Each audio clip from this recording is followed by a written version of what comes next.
Hello दोस्तों, नमस्कार। कैसे आप? वेलकम बैक यशस्वी विज्ञान चैनल में आपका स्वागत है। मैं काफ़ी दिन से वीडियो लेकर नहीं आ पा रहा था, उसके लिए क्षमा चाहता हूँ। अब पुनः आपके लिए प्रतिदिन वीडियो आएंगी, यहाँ पर आप देख पाएंगे इनको। और आज हम अध्याय 4 से स्टार्ट करेंगे, तो आइए शुरू करते हैं। अध्याय 4।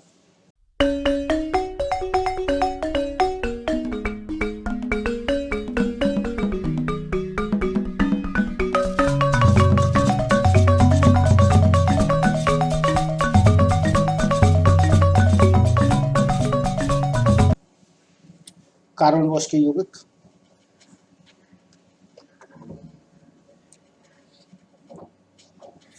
अध्याय 4 कार्बन व उसके यौगिक के बारे में हम चर्चा करने जा रहे हैं। अध्याय 4 में कार्बन व उसके यौगिक। तो कार्बन एवं उसके यौगिक। कार्बन क्या है आप जानते हैं। कार्बन एक तत्व है जो आवर्त सारणी में 6वें नंबर पर बैठा है। कौन से नंबर पर? 6ठे नंबर पर ये बैठा हुआ है, अर्थात 6 नंबर आवर्त सारणी में ये बैठा हुआ है। यदि आप देखना चाहें तो मैं से आवर्त सारणी आपको ओपन करके अभी यहाँ दिखाना चाहूँगा। ऐसे आप देख पा रहे होंगे, ये आपके सामने आवर्त सारणी है। आवर्त सारणी में ये आपके सामने 6वें नंबर पर ये तत्व जो बैठा हुआ है, ये कार्बन है जो आपके सामने मौजूद है। ठीक है, इसका परमाणु क्रमांक आपको दिखाई दे रहा होगा। इसमें इसका परमाणु क्रमांक है 6। ये 6वें नंबर पर बैठा हुआ है।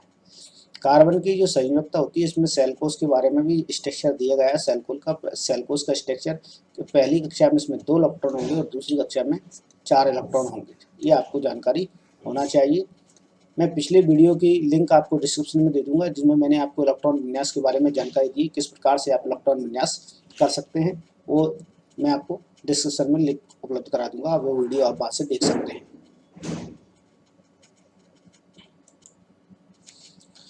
तो कार्बन के बारे में आप समझ ही गए होंगे। कार्बन के बारे में बता चुका हूं कि कार्बन एवं उसके यौगिक। कार्बन आपको 6 नंबर पर बैठा है आवर्त सारणी। ये 6ठे नंबर पर कार्बन मौजूद है आवर्त सारणी, और उसके यौगिक के बारे में हमें इस चैप्टर में अध्ययन करना पूर्णतः। तो इसमें बताया गया है, यहाँ पर लिखा गया है कि पिछले अध्याय में हमने अनेक ऐसे यौगिकों का अध्ययन किया है जो हमारे लिए महत्वपूर्ण है। इस अध्याय में हम कुछ अन्य रोचक यौगिक व तथा ये एवं उनके गुणधर्म के बारे में पढ़ेंगे। या हम एक तत्व के रूप में कार्बन का भी अध्ययन करेंगे, जिसका हमारे लिए तात्विक एवं संयुक्त रूप दोनों रूप से अत्यधिक महत्व होता है। इसके बाद हम आगे देखते हैं, इसमें आगे क्या लिखा है हम देख लेते हैं। देखिए, क्रियाकलाप आपके सामने है, जो कि क्रियाकलाप दिया गया है 4.1 में लिखा है, सुबह से अपने जिन वस्तुओं का उपयोग अथवा उपभोग किया हो उनमें से 10 वस्तुओं की सूची बनाइए। सुबह से लेकर आपने जिन वस्तुओं का उपयोग किया है उनकी 10 वस्तुओं की सूची बनाइए। फिर इस सूची को अपने सहपाठियों द्वारा बनाई गई सूची के साथ मिलाइए तथा सभी वस्तुओं को साथ में दी गई सारणी में वर्गीकृत कीजिए। फिर वर्गीकृत करना है। फिर इसके बाद दिया गया है, एक से अधिक सामग्रियों में से बनी हुई वस्तुओं की सारणी के उपयुक्त स्तंभों में रखिए। मतलब एक से अधिक सामग्रियों से, मतलब एक से ज़्यादा सामग्री से जो वस्तु बनी है उसे इस सारणी में रखना है, जिन वस्तुओं को उपयोग किया है। फिर उनका वर्गीकरण करके हमें ये आकलन करना है कि कौन सी वस्तुएं धातुओं की वस्तु है, कौन सी कांच से बनी है, कौन सी मिट्टी से बनी है या किसी और से बनी है। इन वस्तुओं के बारे में हमें चर्चा करके लिखना है। ये नॉर्मली वर्क है जो कि आप एक प्रकार से घर पर भी कर सकते हैं। जैसे धातु की चीज़ मैंने चाकू को इस्तेमाल किया, फिर प्लास्टिक से बनी चीज़ का इस्तेमाल किया, अन्न में चली जाएगी। कांच की चीज़, कांच के ग्लास का इस्तेमाल किया है तो वो यहाँ लिखा हो जाएगा इस प्रकार से, ठीक है ना। मिट्टी की कोई चीज़ बनी है तो मिट्टी की चीज़ के बारे में हम यहाँ लिख देंगे। आप इसमें एक अलग से भी कॉलम बना सकते हैं मिट्टी के लिए। यहाँ पर आप एक अलग से कॉलम ड्रॉ कर सकते हैं, ये मिट्टी के लिए हो जाएगा। और यहाँ भी आप एक अलग से भी कॉलम बना सकते हैं। अगर आपको ज़्यादा वस्तुएं हैं तो आप उनके लिए यहाँ भी कॉलम बना सकते हैं। जैसे कांच के लिए इसमें दिया ही है, आप इसमें अलग से कॉलम बनाना चाहोगे तो यहाँ भी बना सकते हो, ठीक है। इस प्रकार से आप यहाँ को और कॉलम भी बढ़ा के इस सारणी को फिल कर सकते हो। वो आपको आपके अकॉर्डिंग सारणी फिल करना है। फिर उसमें देखना है कौन कौन सी चीज़ों में कार्बन पाया जाता है, वो आप किस प्रकार से देखेंगे, जिन वस्तुओं को आप जलाने पर धुआं निकलता है वो वस्तुएं कार्बन वाली होती हैं, सीधी बात ये है। आप उस प्रकार से उन्हें पहचान सकते हो, उनका कुछ टुकड़ा जला के उन्हें पता कर सकते हो कि इनमें से किस वस्तु में धुआं निकल सकता है। आगे देख लेते हैं अपन। इसमें बताया गया आपके द्वारा भरी हुई उपयुक्त सारणी के अंतिम स्तंभ में आने वाली वस्तुओं पर ध्यान दीजिए। आपके शिक्षक आपको बताएंगे कि इनमें से अधिकांश वस्तुएं कार्बन के यौगिक से बनी हुई है। इनका परीक्षण करने के लिए आप क्या कोई विधि सोच सकते हैं? मैं आपको विधि बता दी है कि आप सीधी सीधी इनकी अगर जलाएंगे उत्पाद मिलेगा तो धुआं निकलेगा। कार्बन से युक्त कार्बनिक यौगों को जलाने पर क्या उत्पाद मिलेगा? क्या आप इसकी पुष्टि करने वाले किसी परीक्षण को जानते हैं? आपके द्वारा सूचीबद्ध की गई भोजन, कपड़ा, दवाई, पुस्तक आदि अनेक वस्तुएं इस सर्वतोमुखी तत्व कार्बन पर आधारित होती हैं। ये एक शब्द आया है यहाँ पर, ये लिखा है सर्वतोमुखी। इसका अध्ययन हम आगे करने वाले हैं। सर्वतोमुखी शब्द का अध्ययन हम आगे करेंगे। सर्वतोमुखी शब्द का अर्थ क्या होता है? सर्वतोमुखी शब्द का अर्थ होता है मतलब सबसे ज़्यादा इनके यौगिक पाए जाते हैं और ज़्यादा यौगिक बनाने की संभावना जिसमें होती है, ज़्यादा से ज़्यादा यौगिक बना लेता है, उसे सर्वतोमुखी का इसमें गुण दिया गया है, नाम दिया गया है। ये तत्व पर आधारित होती हैं। इनके अतिरिक्त सभी सजीव संरचनाएं कार्बन पर आधारित होती हैं। भूपर्पटी तथा वायुमंडल में अत्यंत अल्प मात्रा में कार्बन उपस्थित होता है। यह आपको ध्यान रखना है। भूपर्पटी वायुमंडल में अत्यंत अल्प मात्रा में कार्बन उपस्थित होता है और भूपर्पटी में खनिजों जैसे कि कार्बोनेट, हाइड्रोजन कार्बोनेट, कोयला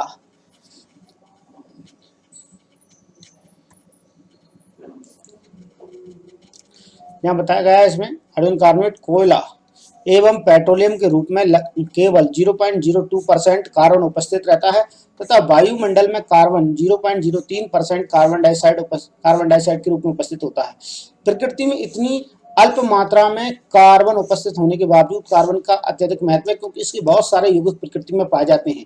इस अध्याय में हम इन कार्बन के गुणों का अध्ययन करेंगे जिसके कारण कार्बन इतना महत्वपूर्ण हो जाता है। इन कार्बन के गुण कौन कौन से हैं? तो पहला गुण यहाँ हम देखेंगे 4.1 में कार्बन आबंधन और सहसंयोजी आबंध के बारे में हम चर्चा करने जा रहे हैं। यहाँ लिखा गया है, आपको दिखाई दे रहा होगा। यहाँ पिछले अध्याय में हमने आयनिक यौगिकों के गुणधर्मों का अध्ययन किया। आयनिक का मतलब जिस प्रकार से धातु और अधातुओं के बीच बनने वाले यौगिक, जैसे सोडियम क्लोराइड। हमने देखा कि आयनिक यौगिकों के गलनांक और क्वथनांक कुछ होते हैं तथा ये विलयन में अथवा यहाँ पढ़े थे विलयन में अथवा गलित अवस्था में विद्युत का चालन करते हैं। कौन? आयनिक यौगिक, इनकी हम बात कर रहे थे। जैसे कि मैंने बताया था आपको NaCl एक आयनिक यौगिक है। ये गलित अवस्था में या विलयन अवस्था में विद्युत का चालन करते हैं। हमने देखा कि आयनिक यौगिकों में आबंधन की प्रकृति इन गुणधर्मों की व्याख्या करती है। आयनिक यौगिकों की गुणधर्मों की व्याख्या करती है कि उसमें आयन के गुण होते हैं अर्थात उसमें आयन पाए जाते हैं। जैसा कि हमने अध्याय 2 में देखा है कि अधिकांश कार्बनिक यौगिक अच्छे विद्युत के चालक नहीं होते हैं। उपरोक्त यौगिकों के क्वथनांक गलनांक जो कि आयनिक यौगिकों के क्वथनांक व गलनांक की तुलना में काफी कम होते हैं। और अध्याय 3 के आंकड़ों यानी सारणी 4.1 के आधार पर हम इस निष्कर्ष पर पहुंच सकते हैं कि इन परमाणुओं के बीच प्रबल आकर्षण बल नहीं है चूंकि अधिकांश यौगिक विद्युत के कुचालक होते हैं। अतः हम इस निष्कर्ष पर पहुंचते हैं कि इन यौगिकों के आबंध से किसी आयन की उत्पत्ति नहीं होती है। यदि ये यौगिक बन रहे हैं, इनमें कोई जैसे CH4 है, इस यौगिक में किसी प्रकार का कोई भी आबंध में आयन नहीं पाया जाता। यदि हम कार्बन और हाइड्रोजन को अलग करें तो इन पे किसी प्रकार के आबंध के आयन हमें धन आयन ऋण आयन हमें नहीं दिखाई देते हैं। ठीक। और जहाँ प्रबल आकर्षण की बात चल रही थी, उनके बीच में जो बंध होता है, आबंध आकर्षण बल होता है, वो बहुत कम होता है। और जबकि जो हमारे विद्युत संयोजी यौगिक हैं उनके बीच में आबंध जो होता है बहुत प्रबल होता है, जिसके कारण इनकी गलनांक और क्वथनांक अधिक हो जाते हैं अर्थात इनको गलने में या उगलने में अधिक समय लगता है। इनके बंध को तोड़ने में अधिक ऊर्जा देना पड़ती है, जबकि कार्बनिक यौगिकों के लिए आबंध को तोड़ने के लिए कम ऊर्जा देना पड़ती है। ये इसमें बताया गया है। यहाँ देख लेते हैं। कक्षा 9 में हमने विभिन्न तत्वों की संयोजन क्षमता, संयोजकता, इलेक्ट्रॉन की संख्या पर इनकी निर्भरता के बारे में अध्ययन किया है। अब हम कार्बन के इलेक्ट्रॉन विन्यास के बारे में अध्ययन करेंगे और कार्बन की परमाणु संख्या 6 है, इसके बारे में हम। तो कार्बन के विभिन्न कक्षाओं में इलेक्ट्रॉन का वितरण कैसे होगा, अर्थात इसकी कक्षा 1 में कितने इलेक्ट्रॉन होंगे, दूसरी में कितने होंगे, इस प्रकार से हम इनके बारे में जानकारी लेंगे। कार्बन में कितने संयुक्त इलेक्ट्रॉन होंगे, इसकी जानकारी लेंगे। हम जानते हैं कि बाहरी कोश को पूरी तरह से भर देने अर्थात उत्कृष्ट गैस विन्यास प्राप्त करने की प्रवृत्ति के आधार पर तत्वों की अभिक्रियाशीलता समझाई जाती है, अर्थात तत्व कितने क्रियाशील होंगे वो उसके बाहरी इलेक्ट्रॉन विन्यास पर निर्भर करता है, बाह्यतम कोश में इलेक्ट्रॉन के आधार पर निर्भर करता है। आयनिक यौगिक बनाने वाले तत्व सबसे बाहरी कोश से इलेक्ट्रॉन प्राप्त करके या उनका ह्रास अर्थात उसमें से इलेक्ट्रॉन निकाल करके इसे प्राप्त कर सकते हैं। कार्बन के सबसे बाहरी कोश में 4 इलेक्ट्रॉन होते हैं। ये आप देख पा रहे होंगे, यहाँ पर जो कार्बन दिख रहा है, कार्बन का परमाणु मॉडल आपको दिखाई दे रहा है। कार्बन के परमाणु मॉडल में यहाँ आपको दिखाई दे रहा होगा, ये पहले नंबर का जो इलेक्ट्रॉन है पहली कक्षा में भरा हुआ है, दूसरे नंबर का इलेक्ट्रॉन ये पहली कक्षा में भरा हुआ है, तीसरे नंबर का इलेक्ट्रॉन दूसरी कक्षा में है, और चौथे नंबर का भी दूसरी कक्षा में है, पाँचवें का भी दूसरी कक्षा में है, और छठवें नंबर का इलेक्ट्रॉन भी दूसरी कक्षा में। इस प्रकार से यहाँ हम देख पा रहे होंगे कि हमें 1 2 3 4 करके 4 इलेक्ट्रॉन है जो बाह्यतम कक्षा में इसके में रहते हैं। यदि आप इसे देखेंगे तो चौथी जो दूसरी कक्षा है क्लास सेकेंड अर्थात n बराबर इसे 2 बोला जाए, और जे n बराबर 1 अर्थात पहली कक्षा है, और जे इसका न्यूक्लियस अर्थात नाभिक है, केंद्रक है, जिसमें प्रोटॉन और न्यूट्रॉन मौजूद होते हैं। जिसका स्ट्रक्चर है जो आपके सामने दिया गया है, तो इसमें देखेंगे आप दूसरी कक्षा में 4 इलेक्ट्रॉन है। 4 इलेक्ट्रॉन अर्थात बाह्यतम कक्षा में आउटर जो सेल है उसमें इसे 8 इलेक्ट्रॉन पूरा करना रहती है अष्टक नियम के तहत अनुसार। तो ये 8 इलेक्ट्रॉन पूरा करने के लिए 4 और इलेक्ट्रॉन के साथ में साझा करता है, कोवलेंट बॉन्ड बनाता है, संयोजन कर लेता है, सहभाजन कर लेता है, जिसके कारण इसकी संयोजकता 4 हो जाती है। ये आप देख पाएंगे।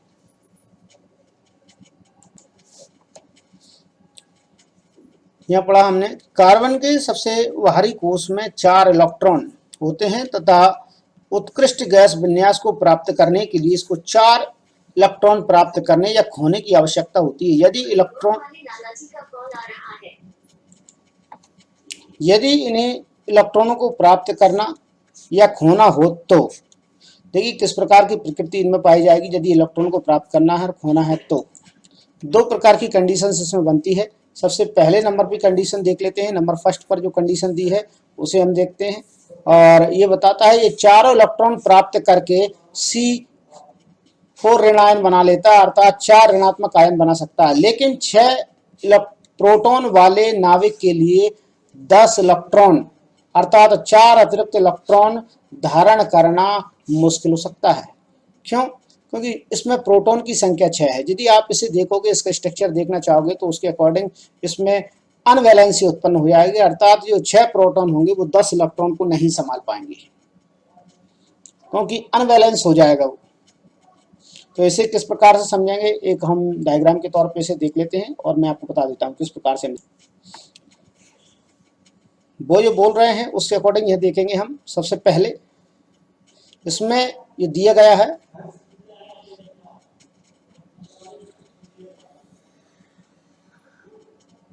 ये सबसे बाह्यतम कक्षा, ये इसकी फर्स्ट कक्षा है पहली को n बराबर 1, और ये बीचों बीच में इसका देखेंगे आप सेंटर में तो ये इसका नाभिक है।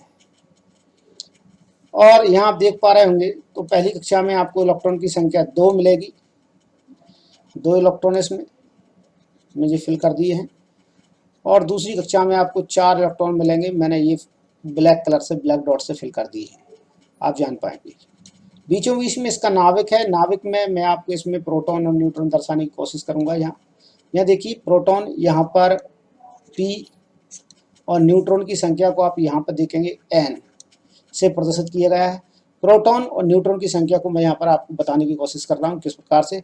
जितने यहाँ पर कार्बन परमाणु के बारे में पहले व्याख्या कर देता हूँ। कार्बन परमाणु का क्रमांक 6 है और परमाणु भार संख्या इसकी अर्थात एटॉमिक मास जो होता है वो A जो है 12 है।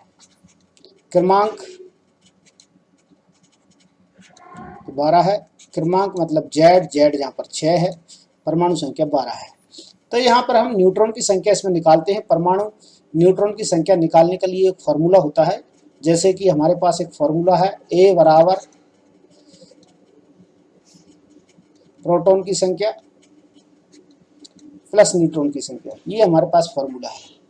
ये प्रोटॉन की संख्या और ये न्यूट्रॉन की संख्या, ये एटॉमिक मास है इसका, ठीक है। नंबर ऑफ प्रोटॉन और नंबर ऑफ न्यूट्रॉन है ये, और एटॉमिक मास है ये। तो एटॉमिक मास हमें यदि ज्ञात है, पता है, हम जानते हैं, तो 12 प्रोटॉन नंबर भी हम जानते हैं, तो पता चल जाएगा। प्रोटॉन नंबर क्या होगा, जितना इलेक्ट्रॉन नंबर होगा उतना ही प्रोटॉन नंबर होगा, उतना ही परमाणु क्रमांक होगा, नंबर ऑफ एटम होगा। तो यहाँ पर ये 6 रहेगा, मैं यहाँ 6 लिख देता हूँ। इसके बाद n हमें ज्ञात करना है, फाइंड करना है, पता करना है, तो हम ये फाइंड पता कर लेंगे। ये देखिए n का मान यदि हम ज्ञात करना चाहें तो 12 - 6 हो जाएगा, और यहाँ पर आपको निकल आएगा 6, अर्थात न्यूट्रॉन की संख्या यहाँ पर कितनी हो जाएगी, 6 हो जाएगी, और प्रोटॉन की संख्या भी यहाँ पर 6 है। तो आप देख पाएंगे यहाँ पर प्रोटॉन की संख्या 6 है, न्यूट्रॉन की संख्या भी 6 है, ठीक, और इलेक्ट्रॉन की संख्या भी 6 है। अब यदि बोल रहे हैं कि ये 6 इलेक्ट्रॉन अपना अष्टक पूरा करने के लिए 4 इलेक्ट्रॉन बाहर से ले ले, इसमें 4 इलेक्ट्रॉन बाहर से आ जाएं और इसकी वाह्यतम कक्षा में 8 इलेक्ट्रॉन हो जाएं। यदि एक इलेक्ट्रॉन ये आ जाए, एक ये आ जाए, एक यहाँ आ जाए और एक यहाँ आ जाए, तो 8 वाह्यतम कक्षा में 8 इलेक्ट्रॉन हो जाएंगे, और अंदर वाली कक्षा में भी 8 इलेक्ट्रॉन हो जाएंगे। 4 अंदर वाली कक्षा में 2 इलेक्ट्रॉन है, तो इस प्रकार से इसमें 4 इलेक्ट्रॉन अतिरिक्त हो गए हैं। ये 4 इलेक्ट्रॉन अतिरिक्त होने के कारण इसमें इलेक्ट्रॉन की संख्या का योग हो जाएगा 10 इलेक्ट्रॉन हो जाएंगे, और प्रोटॉन की संख्या 6 है। 6 इलेक्ट्रॉन 6 प्रोटॉन 10 इलेक्ट्रॉनों को नहीं संभाल सकते, उनकी बैलेंसी अनबैलेंस हो जाएगी। प्रोटॉन है धनावेशित, इलेक्ट्रॉन है ऋणावेशित, ये इनको नहीं संभाल सकते हैं, इसीलिए ये अनबैलेंस हो जाएगा, और ये ऐसा नहीं कर सकता है। अर्थात ये 4 इलेक्ट्रॉन ग्रहण नहीं करेगा, बल्कि 4 इलेक्ट्रॉन त्याग सकता है, 4 इलेक्ट्रॉन की हानि कर सकता है। दूसरा पॉइंट यहाँ हमें देखने को मिलता है कि 4 इलेक्ट्रॉनों को खोकर C4 धनायन बना सकता है, लेकिन चारों इलेक्ट्रॉनों को खोकर 6 प्रोटॉन वाले नाभिक में केवल 2 इलेक्ट्रॉन का कार्बन धनायन बनाने के लिए, अर्थात 4 इलेक्ट्रॉन निकालने के लिए बहुत ज्यादा अत्यधिक मात्रा में ऊर्जा की आवश्यकता होगी, जो कि संभव नहीं हो पाएगी। अतः कार्बन अपने अन्य परमाणु दोनों ही कंडीशन में ये लागू नहीं हो पाएगा, इसीलिए वो तीसरा सुझाव चाहता है। परमाणुओं अथवा अन्य तत्वों के परमाणु के साथ में संयोजकता इलेक्ट्रॉन की साझेदारी करता है। संयोजकता इलेक्ट्रॉन से तात्पर्य है वाह्यतम कक्षा के इलेक्ट्रॉनों की साझेदारी कर लेता है, अर्थात वह बाहरी कक्षा के इलेक्ट्रॉनों के साथ में साझेदारी कर लेता है, साझेदारी करके केस को सुलझा लेता है। यहाँ आप देख पाएंगे इस डायग्राम में आप देख पा रहे होंगे, फिगर दिया गया आपको कि कार्बन है, कार्बन अपनी वाह्यतम कक्षा के जो 4 इलेक्ट्रॉन हैं उनको, जो कि x के द्वारा इसमें प्रदर्शित किए गए हैं, वो आपको दिखाई दे रहे होंगे, ये x के रूप में प्रदर्शित किए गए हैं, और इनको यह वास्तव में हाइड्रोजन के एक इलेक्ट्रॉन के साथ साझेदारी कर रहा है, और हाइड्रोजन में भी एक इलेक्ट्रॉन कम है, तो वह भी एक इलेक्ट्रॉन की साझेदारी करके अपनी वाह्यतम कक्षा में 2 इलेक्ट्रॉन पूरा करना चाहता है। हाइड्रोजन के इलेक्ट्रॉन में आपको ग्रीन कलर से शो करूंगा, यहाँ पर दिखाने की कोशिश करूंगा। ये हाइड्रोजन का इलेक्ट्रॉन है, ये ठीक है। इस प्रकार से इसकी वाह्यतम कक्षा में 8 इलेक्ट्रॉन हो जाते हैं, और हाइड्रोजन की वाह्यतम कक्षा में 2 इलेक्ट्रॉन हो जाते हैं। इनके जो इलेक्ट्रॉन विन्यास हैं वो उत्कृष्ट गैस को प्राप्त कर लेते हैं, ठीक है ना। कौन सी गैस को प्राप्त कर लेते हैं विन्यास? उत्कृष्ट गैस विन्यास प्राप्त कर लेते हैं। ये उत्कृष्ट गैस विन्यास प्राप्त कर लेते हैं।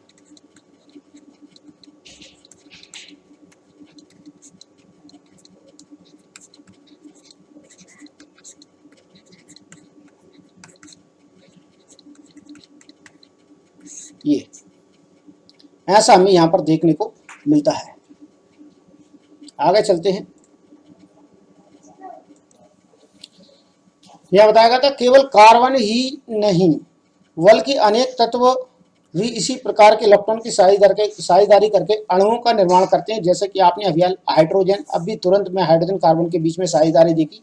जिन इलेक्ट्रॉनों की साझेदारी की जाती है वे दोनों ही परमाणुओं के बाहरी कोश के ही इलेक्ट्रॉन होते हैं तथा इनके फलस्वरूप दोनों परमाणु उत्कृष्ट गैस विन्यास प्राप्त करने की स्थिति प्राप्त कर लेते हैं। कार्बन के यौगिकों की चर्चा करने से पहले इलेक्ट्रॉनों की साझेदारी से बने कुछ अन्य अणुओं को समझ लेते हैं। उनकी समझ के बारे में हम जानकारी प्राप्त कर लेते हैं। इसके बाद ही हम कार्बन के बारे में ज़्यादा जानने की कोशिश करेंगे। यहाँ आप देख पाएंगे किस प्रकार से हाइड्रोजन जो है, यहाँ देख पा रहे होंगे ये एक हाइड्रोजन का परमाणु है, ये दूसरे हाइड्रोजन का परमाणु है। दोनों हाइड्रोजन के परमाणु आपस में एक संयोजन का काम कर रहे हैं, अर्थात इनकी वाह्यतम कक्षा के इलेक्ट्रॉन, एक इलेक्ट्रॉन ये दूसरा इलेक्ट्रॉन, दोनों इलेक्ट्रॉन आपस में सहभाजन करके एक बंध का निर्माण करते हैं जिसे सहसंयोजी बंध कहते हैं। दोनों के बीच में इलेक्ट्रॉनों का साझा हो जाता है और एक नया बंध बनता है साझेदारी के द्वारा, जिसे H2 अणु के नाम से जाना जाता है और इस बॉन्ड का नाम होता है सहसंयोजन बंध या सहभाजन बंध या सहसंयोजी बंध के नाम से ये बंध जाना जाता है। सहसंयोजी बंध के नाम से ये बंध जाना जाता है।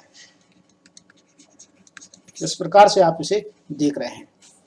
ये एक सहसंयोजी बंध है जिसके द्वारा से ये पता चलता है कि इलेक्ट्रॉनों का सहभाजन किस प्रकार से होता है। जो एक एक इलेक्ट्रॉन का सहभाजन कर लेते हैं, अर्थात इनकी कक्षाएं होती हैं ओवरलैप हो जाती हैं जहां पर इलेक्ट्रॉन घनत्व अधिक होता है, जिसमें कि आप देख पा रहे थे अभी कि हाइड्रोजन का एक परमाणु दूसरे परमाणु के साथ किस प्रकार से सहसंयोजी बंध के रूप में आपस में अटैच हो जाते हैं, अर्थात वो एक दूसरे के साथ में कक्षा को ओवरलैप कर लेते हैं। जैसे एक परमाणु ये है और दूसरा परमाणु उसका ये है, दोनों परमाणु आपस में उनका एक एक इलेक्ट्रॉन रखते हैं, जो कि एक एक इलेक्ट्रॉन मैं आपको अलग कलर से इसमें बताने की कोशिश करूंगा, साथ साथ में फिर आपको इसे डिफाइन करूंगा। माना कि जो एक एक इलेक्ट्रॉन है, ये एक एक इलेक्ट्रॉन का साझा करते हैं और यहाँ पर आप देख पा रहे होंगे ये मैंने H बना दिया, अर्थात ये हाइड्रोजन परमाणु है और हाइड्रोजन परमाणु दोनों ही आपस में मिलकर इनकी जो कक्षाएं होती हैं वो ओवरलैप हो जाती हैं, यहाँ पर इनके इलेक्ट्रॉन होते हैं।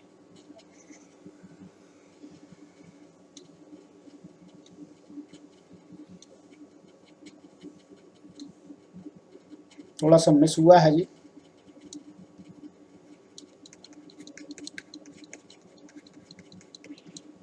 ठीक, अब अगला एक और जो परमाणु है उसकी कक्षा इसकी कक्षा के साथ में ओवरलैप होती है और इस प्रकार से एक हाइड्रोजन परमाणु दूसरे हाइड्रोजन परमाणु के साथ में ओवरलैप हो जाते हैं कि वाह्यतम कक्षाएं ओवरलैप हो जाती हैं और जो इलेक्ट्रॉन होता है तो आपको दिखाई दे रहा है, ये दोनों कक्षाओं के इलेक्ट्रॉन एक दूसरे पर काउंट किए जाते हैं और यहाँ पर एक बॉन्ड बन जाता है जिसे हम हाइड्रोजन बॉन्ड सहसंयोजी बंध के नाम से जानते हैं। ये बंध जो सहसंयोजी बंध कहलाएगा और यहाँ पर एक अणु का निर्माण होता है जिसे कहा जाता है H2, H बॉन्ड H या फिर हम इसे H2 करके लिख देते हैं। ये हाइड्रोजन का अणु कहलाता है जो कि इसके सहसंयोजी बंध का निर्माण इसमें करते हैं। कल इसके आगे हम और ज़्यादा चर्चा करेंगे इनके विषय में, फिर कार्बन के सहसंयोजी बंध के बारे में चर्चा करेंगे। आपको यदि वीडियो अच्छा लगता है तो आप वीडियो को लाइक करें, शेयर करें और ज़्यादा से ज़्यादा दोस्तों के बीच में शेयर करने से ये है कि अभी कोविड-19 के तहत विद्यालय बंद हैं और क्लास नहीं लग पा रही है। जिन बच्चों को जो सुविधा उपलब्ध नहीं हो पा रही है पढ़ाई की ऑनलाइन की, आप उनके बीच में इसे शेयर करें ताकि उनको भी अध्ययन करने का मौका मिले। मैं इस विशेष आपको वास्तव में ज़्यादा से ज़्यादा देने की कोशिश करूँगा ताकि आपको अच्छे से अच्छा नॉलेज हो सके और आप अच्छी सफलता प्राप्त कर सकें। सुरक्षित रहें, घर पर रहें। इसी के साथ मैं वीडियो को यही वाइंड अप कर रहा हूँ। कल फिर मिलेंगे नेक्स्ट वीडियो के साथ में।